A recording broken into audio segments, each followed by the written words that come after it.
দুজন লোক রুমে ঢুকেই আমাকে বলে যে আপনি এখনও আছেন, সবাই তো বদলি হয়ে গেছে, আপনি এখনও আছেন।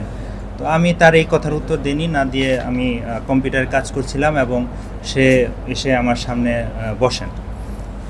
বসার পরে তার সাথে আরেকজন লোক ছিল, সে আমার সামনে বসেছেন এবং পিছনে আরেকজন লোক ছিল। বসার পরে বলছে আপনি কি আমাকে চিনতে পারছেন? আমি বলছি আপনার চেহারাটা তো পরিচিত লাগছে, কিন্তু নামটা ঠিক মনে নেই। তো আমি বললো যে আমি কাইয়ুম, উপজেলা ছাত্র দলের সদস্য সচিব। তো আচ্ছা আচ্ছা ঠিক আছে, তো কী বিষয়? পরে ওই সময় আমার রুমে আর কেউ ছিল না, আমরা তিনজনই ছিলাম।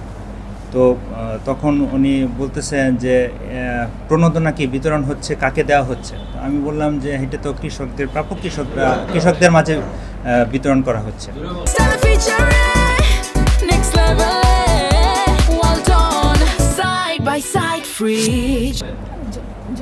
তো তারপরে বললেন যে নেতাদেরগুলো কোথায়?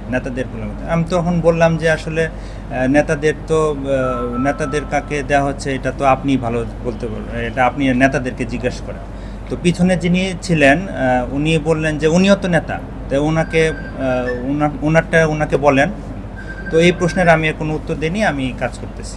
তো আমি তখন পরে বললাম যে আসলে আমি তো ওনার সাথে কথা বলতেছি, আপনি একটু বাইরে অপেক্ষা করলে ভালো হয়। তো তখন কাইয়ুম বলতেছে না, ও থাকবে। পরে আমি বললাম যে দেখেন আমার সাথে তো কেউ নেই, আমি তো একাই আপনার সাথে কথা বলতেছি, তাহলে একা কথা বললেই ভালো হয়, ওনাকে একটু পাশের রুমে অপেক্ষা করতে বলেন। তখন উনি বললেন আচ্ছা ঠিক আছে তুই যা। তারপরে উনি চলে গেল। এরপরে উনি বলতেছে যে তাহলে ছাত্রদলের যেটা আছে এটা আমাকে দিয়ে দেন। তো আমি বললাম যে ছাত্রদলের তো এরকম করে পাওয়ার কোনো নিয়ম নেই, এটা কৃষকদের প্রাপ্য, কৃষকরা পাবে। তো এই কথা বলার পরে তো উনি বিভিন্ন ধরনের আমাকে হুমকি দেওয়া শুরু করলেন, আমাকে উঠায় ফেলবেন, আমাকে নকলা থেকে বের করে ফেলবেন, আমাকে মেরে ফেলবেন, এরকম হুমকি টুমকি দিতে থাকলেন এবং অনেক খারাপ ভাষা উনি উচ্চারণ করা শুরু করলেন। তো এই পর্যায়ে আমি তখন অনেকক্ষণ তার সাথে এগুলো নিয়ে কথাবার্তা হয়েছে। তো এই সময় আমি বললাম যে দেখেন ভাই, আপনি যদি এরকমভাবে কথাবার্তা বলেন আপনার সাথে আমার কোনো কথা নেই, আপনি যেটা বলার আপনি আমাকে স্ট্রেট কাট বলেন, তাহলে আমি শুনতে পারি, কিন্তু আপনি যেভাবে কথা বলতেছেন এগুলো তো আমি শুনবো না, এগুলো আপনি চলে যান তাহলে। বারবারই আমি তাকে বলছি আপনি ভাই এগুলো কথাবার্তা বললে আমি শুনবো না, আপনি চলে যান, আমি এইভাবেই তাকে বলেছি। তো কিন্তু তারপরে উনি যাননি এবং এভাবেই উনি কথাবার্তা বলছেন। তো এই পর্যায়ে আমি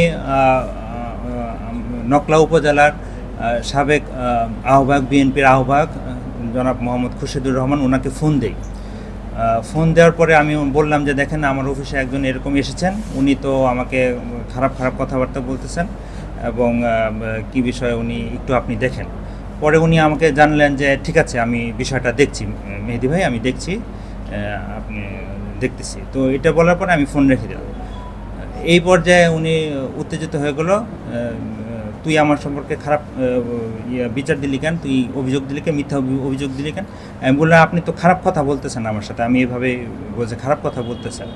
এই পর্যায়ে উনি আমাকে চর দেন। যখন আমাকে চর দিলেন তখন আমি উঠে দাঁড়ালাম, উঠে দাঁড়িয়ে আমি আমার যে কলিং বেল ছিল কলিং বেলের চাপ দিলাম এবং তাকে আমি ধরতে চাইলাম। তো এই সময় উনিও ছেড়ে দিলেন এবং ছেড়ে দিয়ে এবং আমাকে ধরে উনি আমাকে নকলা থেকে তোরে আজকে বের করে ফেলবো নকলা থেকে, এই কথা বলে উনি বের করে নিচ্ছেন। তো ওই সময় আমি দরজা খুলে ফেলি, দরজা খুলে আমার যে অফিসের স্টাফ আছে তাদেরকে আমি ডাকতে থাকি, এই পুলিশে খবর দেন, পুলিশ ডাক দেন, এভাবে আমি করছিলাম এবং তার আমি গেঞ্জি ধরে ফেলি। গেঞ্জি ধরে আমি তাকে আটকে রাখতে চেয়েছিলাম এবং আমার স্টাফদেরকে আমি বলছিলাম যে পুলিশে তাড়াতাড়ি খবর দেন। তো এই পর্যায়ে আমার স্টাফেরা সবাই দৌড় দিয়ে চলে এসে তারা যেটা অনুদান, তারা তো ভিতরের খবর কোনো কিছুই জানে না, তো তারা এই পর্যায়ে দৌড় দিয়ে চলে আসে এবং তারা মনে করতে থাকে যে সে হয়তো আমাকে আঘাত করছে বা আক্রমণ করছে, দ্যাটস ওয়াই তারা আমাকে আরও সরিয়ে নিতে চাচ্ছে, দুজনের মধ্যে সরিয়ে নিতে চাচ্ছে। তো একবার যে তারা আমাকে সরিয়ে ফেলে আমিও আসতে থাকি এবং আমি বলতে থাকি যে পুলিশে তাড়াতাড়ি খবর দেন। তো আমাকে তখন আমার স্টাফেরা ভিতরে ঢুকিয়ে ফেলে এবং ওই সুযোগে সে ওইখান থেকে কথা বলতে থাকে, বলতে বলতে আমাকে গালিগালাজ দিতে থাকে, গালিগালাজ দিতে দিতে তারা নিচে চলে যায়। এবং আমি তখন সাথে সাথেই নকলা উপজেলার ইউনো মহোদয়কে ফোন দেই। ইউনো মহোদয়কে ফোন দেওয়ার সাথে সাথে ইউনো মহোদয় তাড়াতাড়ি করে চলে আসেন এবং উনিও আসতেই ওসি তদন্ত মহোদয়কে ফোন দেন। ওসি তদন্ত কিছুক্ষণের মধ্যেই, খুব সম্ভব 5 মিনিটের মধ্যেই উনি চলে আসেন। এবং কিন্তু ওনারা আসতেই ওই দুজন আর কি ওই সময় এখান থেকে চলে যায়। তো আমি আসলে এই ঘটনায় খুবই ট্রমাটাইজড। এর পরবর্তীতে আমি ইউনো মহোদয় অনেকক্ষণ ছিলেন এবং পরবর্তীতে আমি তার পরামর্শে এবং আমার অফিস স্টাফদেরকে নিয়ে তাদের পরামর্শে আমি উপজেলা হাসপাতালে যাই। সেখানে ফার্স্ট এড গ্রহণ করি এবং পরবর্তীতে থানায় গিয়ে আমি অভিযোগ দায়ের করি, এজাহার করি এবং মামলা দায়ের করি। আমি নিজেই বাদী হয়ে মামলা দায়ের করেছি।